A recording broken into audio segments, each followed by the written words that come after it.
இந்த உலகத்துல நீங்க எத்தனையோ கணவர் மனைவிய பார்த்திருக்கலாம். ஆனா இப்படி ஒரு கப்பிள்ஸ பார்த்திருக்கவே முடியாதுங்க. 2 குடும்பம் பேசி அரேஞ்ச் மேரேஜ் பண்ணி வைக்கிற இங்க நம்ம ஹீரோவோ ஹீரோயினோ தன்னுடைய திருமணத்துக்கு அப்புறம் ரொம்ப விபரீதமான ஒரு வேலையை பார்க்கறாங்க. அதாவது கணவர் நைட்ல வேலைக்கு போவாரு, மனைவி மார்னிங்ல வேலைக்கு போவாங்க. ஆனா அதுல தாங்க ஒரு மிகப்பெரிய ட்விஸ்ட் இருக்கு. 2 பேருக்குமே ஒரு கடத்துல அவங்க பண்ற வேலை தெரிய வர அதுல 2 பேருமே ஷாக் ஆவறாங்க. அதுக்கப்புறம் அங்க என்ன நடக்குது, உண்மையிலேயே அவங்க என்ன வேலை பண்ணாங்க அப்படின்ற எல்லாத்தையும் தான் இந்த படத்துல ரொம்ப விறுவிறுப்பா காமிச்சிருப்பாங்க. எல்லாருக்குமே வணக்கம். இன்னைக்கு நம்ம பிரேமன்டே அப்படின்ற ஒரு தெலுங்கு படத்துடைய ஸ்டோரி ரிவ்யூ தான் பார்க்க போறோம். இப்ப இந்த படம் OTT-ல தமிழ் டப்பிங்கோடய அவைலபிளா இருக்குங்க. வாய்ப்பு இருந்தா ஒரு வாட்டி பாருங்க. ஒரு சின்ன லைக்கோட உள்ள வாங்க. பை தி வே நான் கவின், நீங்க பாக்குறது நம்மளோட பிலிம் பை. படத்துடைய ஆரம்பத்திலேயே நம்ம ஹீரோவான மதிய காமிக்கிறாங்க.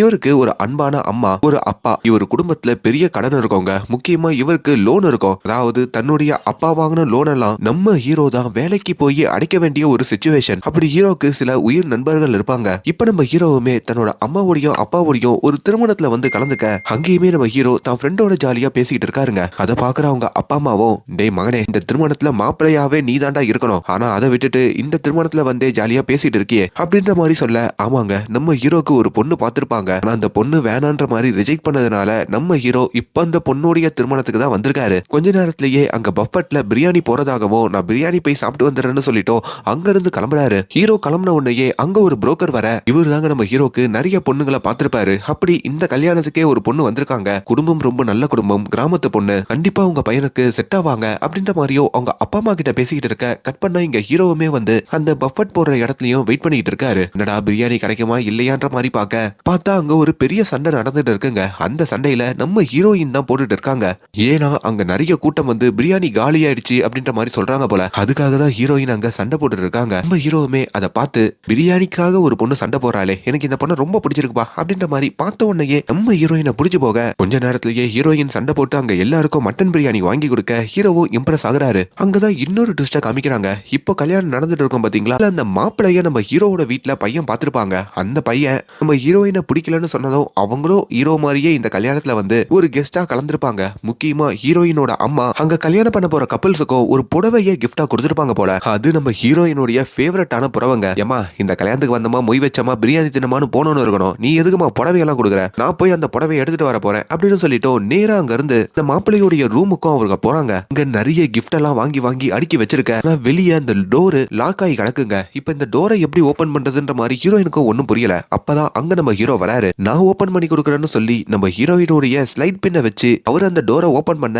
அப்படியே உள்ள வந்து இந்த கிஃப்ட் பேக் எல்லாம் ஓபன் பண்ணி நம்ம ஹீரோயின் அவங்களோட புடவையையும் எடுத்துட்டு போற மாதிரி காட்டுறாங்க. சரி, நம்ம ஹீரோ எப்படி ஸ்லைட் பின்ன வச்சு அந்த டோரை ஓபன் பண்ணாருன்னா, நம்ம ஹீரோ இந்த பூட்டெல்லாம் தயாரிக்கிற ஒரு இடத்துல தான் வேலை பார்ப்பாரு. அதாவது பூட்டு பிசினஸ் தான் பண்ணுவாரு. அதனாலதான் ஓபன் பண்ணிருப்பாருங்க. இப்போ அதே கல்யாணத்துல நம்ம ஹீரோவுடைய அப்பா அம்மாவும் ஹீரோயினோட அப்பா அம்மாவும் மீட் பண்ணி பேசிக்கிறாங்க. பொண்ணுடைய போட்டோவும் பையனுடைய போட்டோவும் ஷேர் பண்ணிக்கிட்டு, உங்க பொண்ணும் எங்க பையனும் கல்யாணம் பண்ணிக்கிட்டா நல்லா இருக்கும்ன்ற மாதிரி ஒரு சம்மதத்தையும் பேசி, இப்ப நம்ம ஹீரோயினுடைய போட்டோவோ ஹீரோக்கும் ஹீரோவோட போட்டோவை ஹீரோயினுக்கும் அங்க அனுப்புறாங்க. இந்த பையனை உங்களுக்கு பிடிச்சிருக்கான்ற மாதிரி கேட்க, இப்ப இவங்க 2 பேருமே மூஞ்ச பார்த்துக்க. அப்பதான் ஹீரோயினுமே, என்னோட லைஃப்ல ஒரு த்ரில் இருக்கணும், உன்னை சந்திச்ச முதல் நாளே எனக்கு அந்த த்ரில் கிடைச்சிருக்கு, அதனால எனக்கு உன்னை ரொம்ப பிடிச்சிருக்குன்னு சொல்ல, ஹீரோவுமே எனக்கு நிறைய லோன் இருக்கு, கடன் இருக்கு, அதனால தான் நிறைய பொண்ணுங்க என்ன வேணான்னு சொல்லிட்டு போயிட்டாங்க, உனக்கு ஓகேவான்னு கேட்ட உடனே ஹீரோயினும் ஓகேன்னு சொல்றாங்க. அது மூலமா இவங்க 2 பேருமே அங்க சிரிச்சுக்கிட்டோம் அங்க திருமணம் பண்ணிக்கலாம் அப்படின்ற ஒரு முடிவையும் எடுக்கிறாங்க. அவ்வளவுதாங்க. இப்ப கொஞ்ச நாள்லயே இவங்க 2 பேருக்கும் கோலாகலமா அங்க திருமணம் நடக்குது. திருமணம் முடிஞ்ச கையோட இவங்க 2 பேருமே ஒரு பிளான் பண்றாங்க.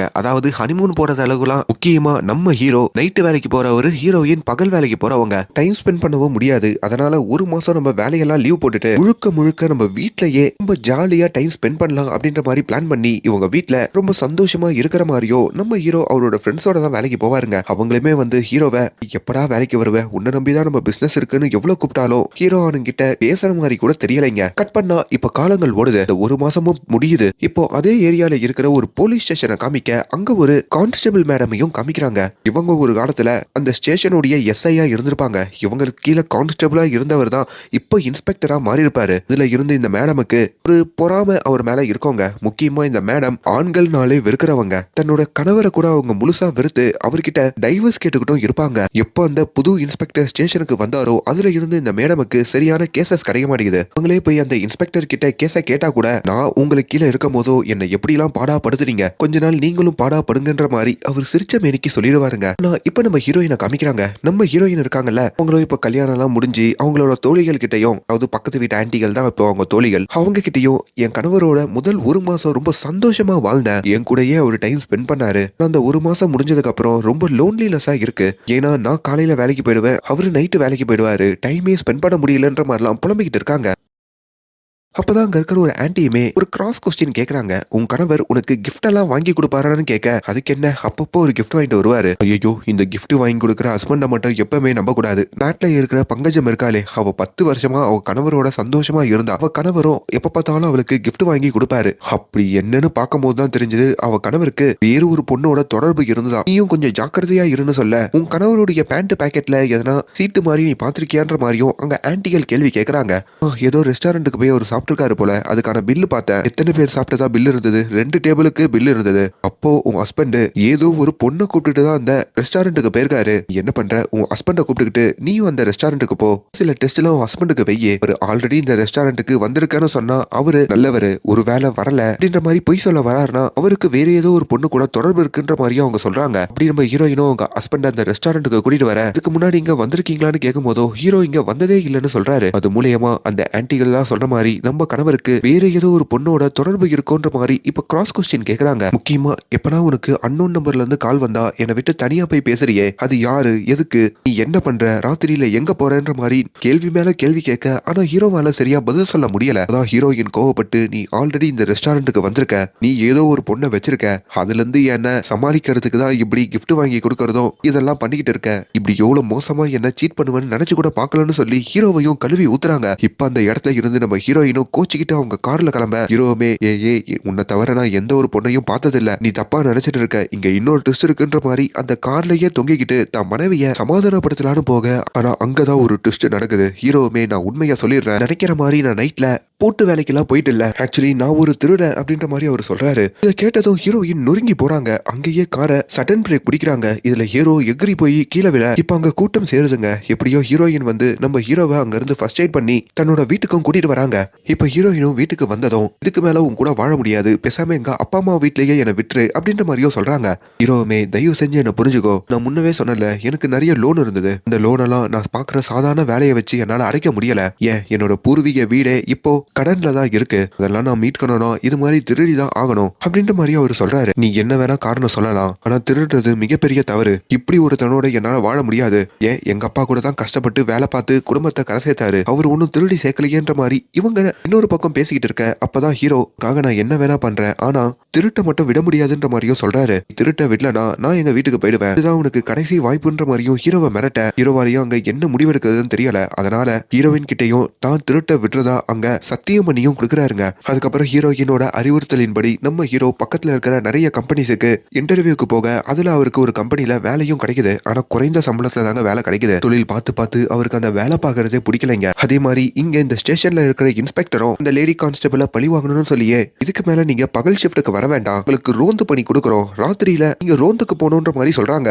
வேற என்ன பாடாப்படுத்துறான்னு சொல்லி இப்ப அந்த லேடி கான்ஸ்டபிளும் ரோந்துக்கு போக, அப்படி அவங்க கூட இருக்கிற மத்த போலீஸ்காரரும், மேடம் நீங்க ராத்திரி ஃபுல்லா குற்றவாளியை தேடிலாம் அலைய வேணாம், ஒரு பவர் நேப் எடுப்போம், அதுக்கப்புறம் நல்ல பிரியாணி சாப்பிடுவோம், மறுபடியும் பவர் நேப் எடுப்போம், காலைல வீட்டுக்கு போயிடுவோம், அவ்வளவுதான் ரோந்து அப்படின்னு தப்பான விஷயத்த சொல்லி கொடுத்து இங்க வாக்கி டாக்கிய கூட ஆன் பண்ண விடாம இவங்க ராத்திரியில ரொம்ப ஜாலியா இருக்காங்க. இப்ப நம்ம ஹீரோக்குமே அவருடைய முதல் மாசம் சம்பளம் வருதுங்க. என்ன சார் எவ்வளவு அமௌண்ட் சம்பளமா சொன்னீங்க, நான் பாதி தான் வந்திருக்கு, வேலைக்கு புதுசா பிஎஃப் இது அதெல்லாம் பிடிச்சிட்டு தான்ப்பா சம்பளத்தை போடுவோம் அப்படின்னு ஹீரோவையும் அவங்க சொல்ல, ஹீரோ இந்த சம்பளத்தை வச்சுக்கிட்டு அவரோட லோனையும் வீட்டையும் எல்லாம் அடைக்க முடியாதுங்க. அதனால என்ன பண்றதா அவருக்கும் ஒன்னும் புரியல. இப்ப நம்ம ஹீரோவுமே தன்னுடைய நண்பர்களை வந்து பாக்குறாரு. எப்பவுமே உங்க நண்பர்களோட தான் அவரு நைட்டு திருட போவாருங்க. அப்படி ஒரு மிகப்பெரிய திருட்டுக்கும் அவர் பிளான் பண்ணிருப்பாரு. ஆனா இப்போ தன்னோட மனைவி சொன்னதுனால அந்த திருட்ட பண்ண முடியாம மனைவி கிட்ட விஷயத்தெல்லாம் ஒரு நண்பர்கள்கிட்ட சொல்ல, பட் இருந்துமே எனக்கு இப்ப வேற ஆப்ஷன் இல்லடா, சம்பளமும் ரொம்ப கம்மியா தான் இருக்கு, அதனால இந்த வாரம் திருடத்துக்கு நான் வரேன் அப்படின்ற மாதிரியும் நண்பர்கள்கிட்ட சொல்லிட்டு கிளம்புறாரு. இப்ப ராத்திரி தன்னோட மனைவிக்கும் பழைய சாதத்தை வாங்கிட்டு வந்து கொடுக்க, திருடுற வரைக்கும் பிரியாணியா வாங்கிட்டு வருவேன், ஆனா இப்ப பாத்தியா வாழ்க்கையே மாறிடுச்சு அப்படின்னு சொல்லி இப்ப தான் மனைவியோடையும் தூங்கிக்கிட்டு இருக்காரு. அந்த டைமும் வருதுங்க. ராத்திரி தான் மனைவிக்கு தெரியாம ஒரு கடைசி திருட்டா நம்ம திருடுவோம் அப்படின்னு சொல்லி அவருமே வீட்டுல இருந்து கிளம்ப, ஆனா அவர் போறதுக்குள்ளேயே அவரோட கார் முன்னாடி வந்து அவங்க மனைவி நிக்கிறாங்க. எங்க போயிட்டு இருக்க நீனு, கீழே இறங்கு அப்படின்ற மாதிரி ஹீரோவை கத்த, தயவு செஞ்சு இப்ப மட்டும் என்ன விட்டுரு, இதுதான் கடைசி அப்படின்ற மாதிரி ஹீரோ ஹீரோ சொல்ல வர ஆனா ஹீரோயின் கேட்காம ஹீரோவுடைய கார்ல வந்து உட்காந்துக்கிறாங்க. உன்னை போக கூடாதுன்னு சொல்லியிருக்கல, இதுக்கு இப்படி பண்ற அப்படின்னு எவ்வளவு தடுத்தாலும் நம்ம ஹீரோ இதுதான் கடைசி இதுதான் கடைசின்னு சொல்லி தான் மனைவியை கூப்பிட்டுக்கிட்டோம் அங்கிருந்து அந்த திருட்டுக்கு போக. இப்ப ஹீரோவோட மனைவி ஹீரோவோட வந்ததெல்லாம் அவங்க நண்பர்கள் பாக்குறாங்க. அவங்களுக்குமே இவ்வளவு எதிரா கூட கூட்டிட்டு வந்த, இவ்வளவு வச்சுட்டா நம்ம திருட முடியாது, பேசாம கைவிட்டுலாம் அப்படின்ற மாதிரி சொல்ல, அதை நான் சமாளிச்சுக்கிறேன், நம்ம பிளான் பண்ண மாதிரி திருடுவோம் அப்படின்னு சொல்லி இப்ப தான் மனைவிக்கும் ஒரு மாஸ்க போட்டு விட்டு நாங்க எங்கெல்லாம் போறோமோ கூட அமைதியா நீ ஓடிவா, எதையும் நான் உங்ககிட்ட கேட்கல அப்படின்னு சொல்லிட்டோம். இதுதான் கடைசி திருட்டுன்னு சொல்லிட்டோம். இப்ப தான் மனைவியையும் இருக்கிற ஒரு பெரிய பில்டிங்குக்கும் கூட்டிட்டு போறாரு. இந்த பில்டிங்ல இருக்கிற 2 வாட்ச்மேனையும் எலக்ட்ரிக் ஷாக் கொடுத்து மயக்கமடைய வைக்க கொஞ்ச நேரத்திலேயே அங்க இருக்கிற எல்லா சிசிடிவியும் நம்ம ஹீரோ ஹேக் பண்றாரு. அந்த பில்டிங்ல ஒரு பெரிய லாக்கர் இருக்குங்க. உள்ள இருக்கிறது எல்லாமே கருப்பு பணம். நம்ம ஹீரோ எப்பவுமே இந்த கருப்பு பணங்களை மட்டும் தாங்க திருடுவாரு. ஏன்னா அதை திருடினாதான் கேஸ் போலீஸுக்கு போவாது. அதே மாதிரி அந்த லாக்கர்ல வகைகள் எது இருந்தாலும் அதை எடுக்க மாட்டாரு, பணத்தை மட்டும் எடுத்துட்டு வந்துருவாரு. அந்த மனைவி கண்ணு முன்னாடியே அங்க இருக்கிற ஒவ்வொரு லாக்கரையும் நம்ம ஹீரோ அன்லாக் பண்ணி அதுக்குள்ள இருக்கிற பணத்தை எல்லாம் எடுத்துட்டு வந்து அங்க இருக்கிற ஒரு டேபிள் மேல வைக்க, ஹீரோ என்னதான் எவ்வளவு திறமசாலியா இருந்தாலும் அவங்களுடைய நண்பர்கள் கொஞ்சம் பேக்குதாங்க. ஹீரோ ஒரு லாக்கரை ஓபன் பண்றதுக்கு ஒரு நம்பர் சொல்றாரு, அதை ஒருத்த மாத்தி போட்டுறான். அங்க திடீர்னு சைரன் அடிக்க ஆரம்பிச்சிருதுங்க. கையும் களவுமா மாட்டாங்க. ஹீரோவுமே அப்ப இங்க இருக்கிற பணம் நகை அப்படின்னு சொல்லி எதையுமே எடுக்காதீங்க, நம்ம இங்க இருந்து தப்பிச்சா போதும் அப்படின்னு சொல்லிட்டோம். வேக வேகமா நண்பர்களோடையும் மனைவியோடையும் அந்த இடத்தை விட்டு தப்பிக்க, அதே வேலையில நைட்டு ரோந்துக்கு போயிட்டு இருக்கிற இந்த கான்ஸ்டபிளுக்குமே ஒரு இடத்துல கொள்ளையடிக்கிறாங்க அப்படின்ற மாதிரி இந்த தகவல் வருதுங்க. வேகமா அந்த பில்டிங்கை நோக்கி வர இப்ப ஹீரோவுமே அந்த பில்டிங்ல இருந்து கீழே இறங்குறதுக்கு ஒரு லிப்ட யூஸ் பண்றாரு. அந்த லிப்ட் திடீர்னு பாதியிலேயே நின்னுருது. எப்படியோ அங்க என்னோட நண்பர்களை மட்டும் காப்பாத்திட்டு தன் மனைவியையும் காப்பாத்திட்டு அங்க இருந்து கிளம்ப சொல்றாரு. ஹீரோயினோ ஹீரோவை விட்டுட்டு எப்படி போறதுன்னு தெரியாம அங்க தவிக்க கொஞ்ச நேரத்திலேயே கீழே வராங்க. கீழே வந்தா அதுக்குள்ள போலீஸ் வேற வந்து அந்த பில்டிங் வாசல்ல நின்னுட்டு இருக்காங்க. காரை இவங்க பில்டிங்க்கு பின்னாடி தான் விட்டுருப்பாங்க. அப்படி அங்க வந்து அந்த காரை எடுக்கலான்னு வர இப்ப ஹீரோயினும் தான் கணவர் இல்லாம இங்க இருந்து எப்படி போறதுன்ற மாதிரி டக்குன்னு ஒரு ஐடியா பண்றாங்க. அப்படி அங்க காம்பவுண்ட் எழுதி குறிச்சு வெளியே போலீஸ்காரன் நின்னுட்டு இருக்காங்க பாத்தீங்களா, அவங்க கிட்டயும் வந்து மாஸ்கெல்லாம் கலட்டிட்டு, மேடம் நான் இந்த பக்கம் என் கணவரோட சண்டை போட்டு நடந்து வந்துட்டு இருந்தேன், யாரோ ஒரு கொள்ளையர்கள் பில்டிங்ல கொள்ளையடிச்சிட்டு அந்த பக்கம் போயிட்டாங்க அப்படின்ற மாதிரி போலீஸ்காரங்களையும் தசமாத்தி விட, இப்ப போலீஸ்காரங்க அங்க இருந்து கிளம்புனதோ அந்த பில்டிங்ல இருந்தோ நம்ம ஹீரோ வெளியே வராரு. இப்படித்தான் கணவரையும் நம்ம ஹீரோயின் கூப்பிட்டுக்கிட்டு அந்த இடத்தை விட்டு போறாங்க. அப்படி இவங்க அங்க கொள்ளையடிக்கிற பிளான் மொத்தமா சொதப்ப நம்ம ஹீரோ அவருடைய நண்பர்கள் நம்ம ஹீரோயின் அடுத்த நாள் காலையில ஒரு ரெஸ்டாரண்ட்லயும் உட்காந்துட்டு இருக்காங்க. ஹீரோயினும் ஹீரோவை பார்த்து முறைச்சிக்கிட்டு இருக்க, சரி சாரி, நீ சொல்றதை கேட்டு இப்படி திருட போனது என் தப்பு தான், என்ன மன்னிச்சிருன்ற மாதிரியும் ஹீரோ சொல்றாரு.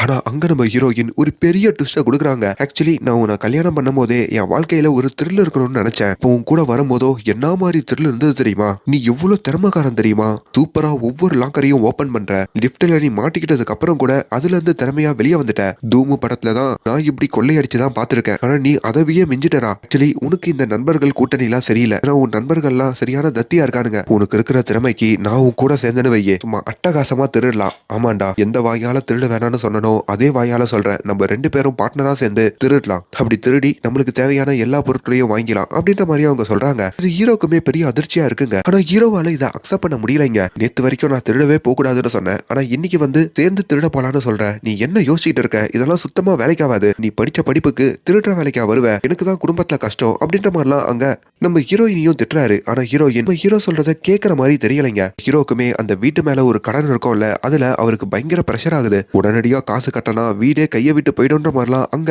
முதலாளிகள் வந்து ஹீரோ கிட்ட சொல்லிக்கிட்டு இருக்காங்க. அப்படி அந்த வேலையெல்லாம் பார்த்துட்டு நம்ம ஹீரோ அவரோட வீடு திரும்ப பார்த்தா அங்க அவருக்கு இன்னொரு அதிர்ச்சி இருக்குங்க. நம்ம ஹீரோயின் நம்ம ஹீரோவுடைய தொழிலை மொத்தமா கத்துக்கிட்டு, இந்த ஸ்பேனர் யூஸ் பண்ணா நம்ம லாக்க திறக்கலாம், இதை யூஸ் பண்ணா நம்ம பூட்டை உடைக்கலாம், இல்லாத சமயத்தை நான் மொத்தமா கத்துக்கிட்டேன்ற மாதிரியோ அங்க சொல்றாங்க. ஹீரோ நான் வேணா திருட போறேன், ஆனா உன்னெல்லாம் கூட கூட்டிட்டு போக முடியாதுன்னு சொன்னாலும் ஹீரோவை கன்வின்ஸ் பண்ணதுக்காக ஒரு வாக்கிங்கையும் நம்ம ஹீரோயின் கூட்டிட்டு போறாங்க. அப்ப திடீர்னு மூஞ்சில ஒரு ஷாலை கட்டிக்கிட்டு அவங்க ஒரு வீட்டை எகுதி குதிக்க ஹீரோக்கும் ஒன்னும் புரியல. என்ன பண்ணிட்டு இருக்க, நீ என்ன பைத்தியமா, எங்க போயிட்டு இருக்கன்ற மாதிரியும் கத்த, நீ கவலைப்படாத, இந்த வீட்டுல இருக்கிறவங்க எல்லாம் சிங்கப்பூருக்கு போயிட்டாங்க, நீ ஊருக்கு போன சமயத்துல நான் வேவ் பார்த்துட்டேன், அதே மாதிரி இங்க இருக்கிற சிசிடிவி கேமராவெல்லாம் நான் முன்னாடியே வந்து ஆஃப் பண்ணிட்டேன், நம்ம கண்டிப்பா மாட்ட மாட்டோம்னு சொல்லி இப்பதான் கணவரையும் அவங்க அந்த வீட்டுக்குள்ள கூட்டிட்டு போக, நீ வேணா இங்க எனக்கு ஒரு சின்ன டெஸ்ட் வையே, இதுல மட்டும் நான் தேறிட்டேனா இந்த மாதிரியே என்ன ஒரு திருடனா சேர்த்துக்கோ அப்படின்ற மாதிரி அவங்க சொல்றாங்க. ஒரு லாக்கரையும் ஹீரோயின் ஓபன் பண்ண, அதெல்லாம் பார்த்து ஹீரோக்கு என்னதான் மனசளவுல சாட்டிஸ்பேக்ஷன் இல்லனாலும் அங்க வேண்டா வெறுப்பா ஒத்துக்கிறாருங்க. இப்ப ஹீரோயினுக்குமே தன்னுடைய திருட்டு கலையில இருக்கிற சில விஷயங்களை சொல்லி கொடுக்குறாரு. முக்கியமா நம்ம இந்த பிளாக் மணியை மட்டும் தான் திருட போகணும், நகைகளை எடுக்கக்கூடாது, பொருட்களை எடுக்கக்கூடாதுன்னு சொல்லி உங்க ஏரியால இருக்கிற பணக்கார வீட்டுக்கு மட்டும்தான் அவங்க போறாங்க. அப்படி ஒவ்வொரு வீட்லயும் வந்து அங்க இருக்கிற சில கருப்பு பணங்களை மட்டும் இவங்க திருட, அந்த வீடு வேற கொஞ்சம் பணக்கார தன்மையா இருக்கா, அதனால இவங்க புருஷ மனைவியா அங்க ரொம்ப ஜாலியா டைம் ஸ்பெண்ட் பண்ணவும் செய்றாங்க. எந்த வீட்டுக்கு போனாலும் திருடிட்டு அந்த வீட்டை கிளீன் பண்ணிட்டு தாங்க வருவாங்க. ஏன்னா எந்த ஒரு ரேகையும் பதியக்கூடாதுன்னு சொல்லி. அப்படி ஒரு வேலையில தான் இந்த இன்ஸ்பெக்டருக்கு ஒரு மர்மமான கேஸ் வருதுங்க. இந்த பணக்கார வீட்டுல இருக்கிற ஒரு ஆன்டி இப்ப அங்க வந்து ஒரு கேஸ் கொடுக்கறாங்க. எங்க வீட்டுக்கு ஒரு மர்மமான திருட வந்தான், அவன் எங்க வீட்டுல இருக்கிற சில பொருட்களை திருடிட்டான் அப்படின்னு சொல்ல, இப்ப அந்த இன்ஸ்பெக்டரும் அங்க இருக்கிற அந்த லேடி கான்ஸ்டபிளை கூப்பிட்டு, இதான ரொம்ப நாளா கேஸ் வேணும்னு கேட்ட இந்த ஆன்டியோடைய கேஸை சால்வ் பண்ணி விடு அப்படின்ற மாதிரியும் அங்க அனுப்புறாங்க. அப்படி அந்த ஆன்டி தன்னோட வீட்டுக்கு கூட்டிட்டு போயும், இங்க பாருங்க மேடம், நாங்க சிங்கப்பூர் போன டைமா பார்த்து இங்க திருடங்க வந்திருக்காங்க, வீட்டுக்கு லாக்கர் இருந்தும் அந்த லாக்கரை உடைக்காம வீட்டுக்குள்ள நுழைஞ்சிருக்காங்க, எங்க வீடே அலங்கோலமா இருந்தது, எங்க வீட்டை கிளீனும் பண்ணிருக்காங்க, முக்கியமா ஒரு சம்பவம் சொல்லவா, எங்க வீட்டுல பிரியாணி செஞ்சு சாப்பிட்டுருக்காங்க, இது பிரியாணி எல்லாம் எடுத்து காமிக்கிறாங்க, இது என்ன வித்தியாசமான திருடா இருக்குன்ற மாதிரி அவங்க பதற. சரி என்னத்தை திருடினாங்கன்னு கேட்டதுக்கு இந்த ஆன்டியோடைய கருப்பு பணத்தை தான் திருடி இருப்பாங்க, ஆனா அதை போலீஸ் கிட்ட சொல்ல முடியாம இங்க ஒரு யானை சிலை இருந்தது, பிங்க் கலர்ல இருக்கும், அதை தான் அவங்க திருடினாங்க, அது என்னுடைய சென்டிமெண்ட் வேல்யூ உள்ள ஒரு சிலை, அதை மட்டும் கண்டுபிடிச்சு கொடுங்கன்ற மாதிரி கேட்க, யானை சிலையை கண்டுபிடிக்கிறதுலாம் நம்ம வேலையா அப்படின்ற மாதிரி இப்ப இந்த கான்ஸ்டபிளோ அந்த கேஸை எடுத்துக்கிட்டு அங்க இருந்து கிளம்புறாங்க. அப்பதான் நம்ம ஹீரோ கிட்டயோ இந்த பிரியாணி சமைச்சு அங்க சாப்பிடறத பத்தியோ, ஒவ்வொரு வீட்டுக்கும் திருட போறோம், அது பெரிய பாவம், அட்லீஸ்ட் அவங்க வரப்போ அவங்க சாப்பிடறதுக்காச்சு எதனா செஞ்சுட்டு போலாம்ல அப்படின்ற மாதிரிதான் ஹீரோவோட பேச்சை கேட்காம அவங்க பிரியாணி எல்லாம் செஞ்சு வைப்பாங்க. பிரியாணி ஆதாரமா வேணும்னு சொல்லி இந்த லேடி கான்ஸ்டபிளும் தன்னோட கையோட எடுத்துட்டு வர, அங்க இருக்கிற மத்த போலீஸ்காரங்க கிட்டயும் அந்த பிரியாணியை ஒரு சாம்பிளா கொடுக்குறாங்க. அவங்களுமே அந்த பிரியாணி சாப்பிட்டுட்டு, என்ன மேடம் எவ்வளவு டேஸ்டா இருக்கு, யாரு இதெல்லாம் செஞ்சாடுற மாதிரி அங்க குற்றவாளியே மறந்துட்டு பிரியாணி தின்ன ஆரம்பிச்சிடறாங்க. ஆனா இந்த கான்ஸ்டபிள் மட்டும் ரொம்ப சின்சியரா இந்த யானை சிலையை திருடின கேஸையாச்சும் கண்டுபிடிக்கணும்னு சொல்லி நிறைய தேடுறாங்க. அதுல அவங்களுக்கு முக்கியமான தகவல் தெரிய வருது, ஸ்டேஷன்ல இதே மாதிரி 7 கேஸ் ஃபைல் ஆயிருக்கான், அது எல்லாமே இந்த மாதிரி அன்டைம்ல அங்க போயிட்டு சில பேர் திருடி இருக்காங்க, முக்கியமா அங்க இருக்கிற கருப்பு பணங்களை திருடி இருக்காங்க. ஆனா கருப்பு பணங்கள் சிக்கி இருக்கிறதுனால போலீஸ்காரங்க கிட்ட அவங்க எதுவுமே பெருசா கேஸ் கொடுக்கல அப்படின்ற மாதிரியும் அங்க தெரிய வருது. அப்ப இந்த மாதிரி ஒரு திருடர்களை நம்ம கண்டுபிடிச்சே ஆகணும்ன்ற மாதிரி அந்த கான்ஸ்டபிளும் சின்சியரா இறங்க, இங்க நம்ம ஹீரோயினும் அவங்க கணவரும் வழக்கம் போல ஒரு வீட்டுல திருட வராங்க. அங்க இருக்கிற பெட்லயும் படுத்துக்கிட்டு அப்பா கூட ஹீரோயின் போன்ல பேசுறாங்க. அவங்க அப்பாவுமே, நீங்க 2 பேரும் பட்டணத்துல என்ன பண்றீங்க அப்படின்றத பாக்கிறதுக்கு நாங்க ஊருக்கு வரோம் அப்படின்ற மாதிரி சொல்ல, ஹீரோயினும் அங்க பதறாங்க. அதே வேளையில இவங்க திருட வந்த வீட்டுல திடீர்னு யாரோ காலிங் பெல் அடிக்க, இந்த நேரத்துல யாரு வந்து காலிங் பெல் அடிக்கிறதுன்ற மாதிரி இவங்களும் பதறி போய் அப்படியே வெளியே எட்டி பார்த்தா அங்க அந்த லேடி கான்ஸ்டபிள் வந்து நிக்கிறாங்க. மேடம் கொஞ்சம் கதவை தரங்க அப்படின்ற மாதிரி இவங்க 2 பேர்கிட்ட சொல்ல, இப்ப இவங்களும் பயந்துகிட்டே கதவை திறக்க, என்னதான் திருட வந்தாலும் அங்க போலீஸ் கிட்டையும் இது எங்களோட சொந்த வீடு அப்படின்ற மாதிரி இவங்க 2 பேரும் காட்டிக்கிறாங்க. அந்த லேடி போலீஸுமே ராத்திரியில அந்த திருடங்க இப்படிலாம் வந்து திருடுறாங்கன்ற மாதிரி ஒவ்வொரு விஷயத்தையும் விவரிக்க, அவங்க சொல்ல சொல்ல ஆத்தாடி இவங்க நம்மளதான் தேடிட்டு இருக்காங்க போலன்ற மாதிரி ஹீரோயினுக்கு ஒரு பயம் வருது. கான்ஸ்டபிள் போறதுக்கு முன்னாடி நீங்க எதுக்கோ ஜாக்கிரதையா இருங்கன்னு சொல்லிட்டு போக, அதுக்கப்புறம் இவங்க 2 பேருமே பதறி போறாங்க. அதுக்கப்புறம் ஹீரோக்குமே பயங்கர கோவம் வருது. நான் மனைவி கிட்டையும், நீ போற இடத்துல தான் பிரியாணி செஞ்சு வைக்கிற, அங்க இருக்கலாம் பிங்க் கலர் சிலையா திருடிட்டு வந்துடுற, அதனாலதான் நம்ம மாற்றோம், அவங்க கிட்ட முன்னாடி என்ன சொன்ன, பணத்தை மட்டும் தான் திருடணும்ட்டு, அதை நீ ஃபாலோ பண்ணவே இல்ல, அதனாலதான் இப்படி ஆச்சு அப்படின்ற மாதிரியும் அங்க அவரு திட்டுறாரு. இப்ப இவங்க வீட்டுக்கு இவங்க அப்பா அம்மா வேற வரப்போறதுனால வீட்டுல இவங்க எப்படிலாம் திருடலான்னு சொல்லி ஒரு பிளான் பண்ணி வச்சிருப்பாங்க. அந்த போர்டெல்லாம் அவங்க கலட்டுறாங்க. அப்படி கொஞ்ச நேரத்திலேயே நம்ம ஹீரோயினுடைய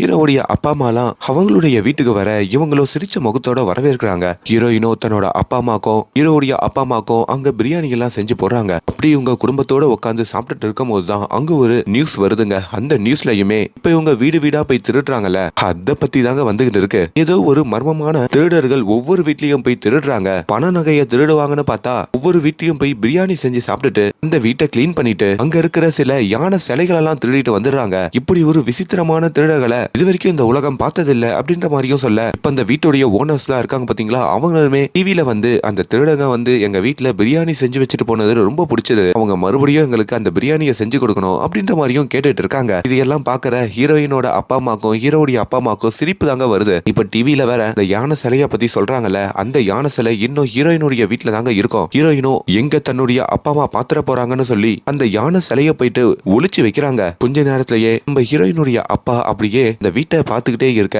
அவர் இந்த வீட்டுக்குள்ள வந்தப்பவே அந்த பிங்க் கலர் யானை சிலைய பாத்துட்டு பாருங்க, என்ன அப்ப இருந்தது இப்ப இல்லையே, டிவில காமிச்ச மாதிரி அந்த பிங்க் கலர் யானை சிலை தானே இங்க இருந்தது அப்படின்ற மாதிரியும் அவர் சொல்றாரு. இங்க ஹீரோவுமே ஹீரோயின் மேல பயங்கர கோவத்துல இருக்காரு. பொருட்களை எடுக்காதன்னு சொன்னா இப்படி எடுத்து மொத்தமா நம்மள மாட்ட விட்டியே அப்படின்ற ஒரு கோவம் தாங்க. இப்ப ஹீரோயின் கிட்டயும் அவங்க அப்பா வந்து வீட்டுக்குள்ள வரப்போ பிங்க் கலர்ல ஒரு சிலை சிலையை நான் பார்த்தேன், அது எங்கம்மான்னு கேட்க, ஐயோ அப்பா நீங்க வீட்டுல பாத்துருக்க மாட்டீங்க, டிவில பாத்திருப்பீங்க, அதை தான் இமேஜின் பண்ணி சொல்றீங்க அப்படின்ற மாதிரி ஹீரோயினும் சொல்ல, கொஞ்ச நேரத்திலேயே நம்ம ஹீரோ அங்க இருக்கிற ட்ரேல இருந்து அந்த பிங்க் கலர் யானை சிலையை எடுத்துட்டு வந்து நடு டேபிள்லயும் வைக்கிறாரு. ஆமா அங்கிள், டிவில சொன்ன மாதிரி அந்த திருடங்க நாங்க 2 பேரும் சேர்ந்து தான் திருட போனோம் அப்படின்ற மாதிரியும் ஒத்துக்க, அவ்வளவுதாங்க ஹீரோயினோட அப்பாக்கு பயங்கர கோவம் வருது. அங்கேயே நம்ம ஹீரோவை ஹீரோயின் முன்னாடியே போட்டு அடிக்கிறாரு. உன்னை நம்பி என் பொண்ணை அமிச்சதுக்கு அவளை இப்படி அநியாயமா திருடி ஆக்கிட்டியடா அப்படின்ற மாதிரியும் சொல்ல, ஹீரோயினும் அப்பா நானா விருப்பப்பட்டு தான் அந்த வேலைக்கு போனேன், அவனை எதுக்கு அடிக்கிறீங்கன்ற மாதிரியும் சொல்ல, ஆனா ஹீரோ ஆல்ரெடி தான் மனைவியை திருடி ஆக்கிட்டோம் அப்படின்ற ஒரு கில்ட்டினஸ் இருக்கவங்க. அதே மாதிரி மனைவி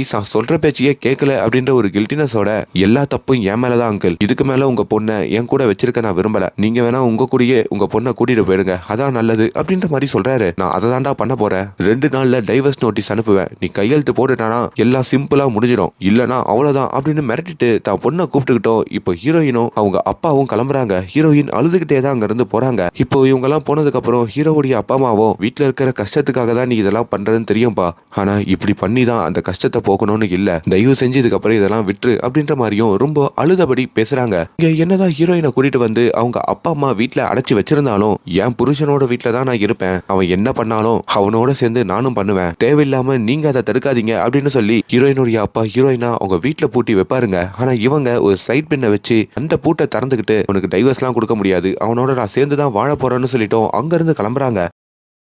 இங்க ஹீரோவுமே அவரோட வீட்டுல இருக்க அப்பா அவர் வீட்டுல ஒரு மர்மமான விஷயத்த கவனிக்கிறாருங்க. ஆக்சுவலி ஹீரோயின் கொஞ்ச நாளுக்கு முன்னாடியே ஒரு வீட்டுல திருடுறதுக்காக ஒரு பிளான பண்ணிருப்பாங்க போல, அதையுமே ஹீரோ பார்க்க, அதே வேளையில ஹீரோயின் வீட்டுக்கு வந்துட்டாரான்னு சொல்லி அவங்க அப்பா வேற கால் பண்றாரா, இன்னும் வரலையா அங்கிள், பயப்படாதீங்க நான் போய் பாக்குறேன்னு சொல்லிட்டோம். இப்ப ஹீரோ அங்கிருந்து கிளம்புறாரு. கண்டிப்பா ஹீரோயின் அங்க இருக்கிற ஒரு பெரிய வீட்டுல திருடதான் போயிருப்பாங்கன்னு சொல்லி அங்கேயும் வேக வேகமா ஹீரோ ஓடுறாரு. அதே வேளையில இங்க போலீஸ்காரங்க இருக்காங்களே அந்த கான்ஸ்டபிள் மேடம், அவங்களுமே அவங்க டீமை கூப்பிட்டுக்கிட்டு இன்னைக்கு ராத்திரி அந்த திருடகளை நம்ம எப்படின்னா பிடிச்சாகணும், ஒரு 3 இடத்துல பிரிஞ்சுமே தேடுறாங்க. இங்க நம்ம ஹீரோயின் ஒரு வீட்டுல திருடிட்டு இருக்கிறதையும் நம்ம ஹீரோ வந்து பார்க்க, நீ எதுக்கு இப்படி பண்ணிக்கிட்டு இருக்க, எல்லாம் விட்டு உங்க அப்பா கூட போயிட்டு தானே சொன்ன, எதுக்கு இப்ப மறுபடியும் திரும்பி வந்தேன்ற மாதிரி கேட்க, அப்பதான் ஹீரோயினும் நீ யாரா என்ன பிரிஞ்சு போ சொல்றது, நான் ஆல்ரெடி உங்ககிட்ட சொல்லியிருக்கேன் நம்ம 2 பேர் தான் இதை சேர்ந்து பண்ணோம், இப்படி நம்ம 2 பேரும் மாட்டினா 2 பேரை தான் இருக்கணுமே தவிர இங்க செல்ஃபிஷா தான் ஒருத்தன்ற மாதிரி யோசிக்க கூடாது, நான் உன் பொண்டாட்டிடா, அது உனக்கு புரியுதா இல்லையான்ற மாதிரியும் ஹீரோயின் கண்கலங்கி பேசுறாங்க. அதே வேளையில இப்ப உங்க வீட்டுக்குள்ள திருடிட்டு இருக்கிறதையும் இந்த போலீஸ் கான்ஸ்டபிள் மேடமும் கவனிக்க,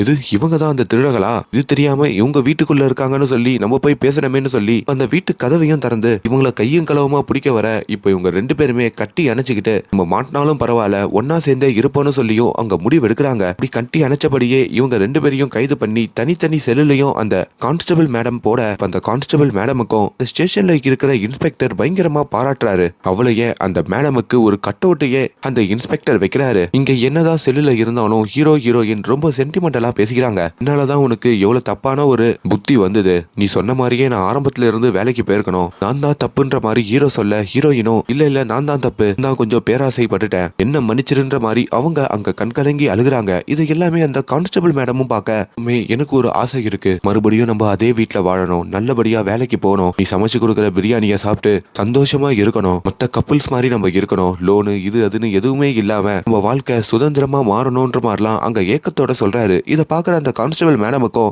ஒரு கணவர் மனைவிக்குள்ள எவ்வளவு விஷயம் இருக்கா, இது தெரியாம நம்ம கணவரை டைவர்ஸ் பண்ண போயிட்டோமேன்ற மாதிரி அவங்க கணவர் ஞாபகம் வருதுங்க. அதுல அவங்க எமோஷனல் ஆகி இப்ப அந்த யானை சிலைய காணாம போன ஒரு ஆன்டி தானே கேஸ் கொடுத்திருப்பாங்க, அவங்களுக்குமே அந்த யானை சிலைய கொடுத்துட்டு இதுக்கு மேலேயும் இந்த கேஸ இங்க கண்டினியூ பண்ண விரும்புறீங்களான்னு கேட்க அவங்களுமே வாபஸ் வாங்கிறதா சொல்றாங்க. அதன்படி இப்ப ஹீரோவையும் ஹீரோயினையும் இந்த கான்ஸ்டபிள் மேடமும் ஸ்டேஷன்ல இருந்து ரிலீஸ் பண்ண, இப்ப அந்த கான்ஸ்டபிள் மேடமும் தன்னோட புருஷனை தேடி வந்து இதுக்கப்புறம் நம்ம ஒன்னா சேர்ந்தே இருப்போன்ற மாதிரியும் சொல்றாங்க. இப்ப சில நாட்களுக்கு அப்புறம் காமிக்கிறாங்க நம்ம ராஷ்மிகா இருக்காங்க பாத்தீங்களா, அவங்க தான் ஒரு வீடியோல வந்து உலகத்திலேயே ரொம்ப டேஸ்டான பிரியாணி இந்த பிரியாணி தான் அப்படின்ற மாதிரி விளம்பரம் படுத்திட்டு இருக்க, ஆனா என்னன்னு பார்த்தா நம்ம ஹீரோயின் செஞ்ச பிரியாணி தாங்க அது. ஆமாங்க, இப்ப நம்ம ஹீரோயின் ஒரு பிரியாணி கடையே வச்சிடறாங்க. கூட்டம் சும்மா பிச்சுக்குதுங்க அந்த பிரியாணி கடைக்கும். இப்ப அந்த கான்ஸ்டபிள் மேடமும் அவங்க கணவரோட சாப்பிட வர, இப்போ ஹீரோ ஹீரோயின் 2 பேருமே அங்க கப்புள்ஸா இருக்க. சோ அப்படி ஒரு சந்தோஷமான எண்டிங்கோட இந்த படத்தோட கதை முடியுது. ஒரு வித்தியாசமான படம் பார்க்கணும்னு நினைக்கிறவங்க கண்டிப்பா தமிழ் டப்பிங்கோட இந்த படத்தை ட்ரை பண்ணி பாருங்க. Thank you so much.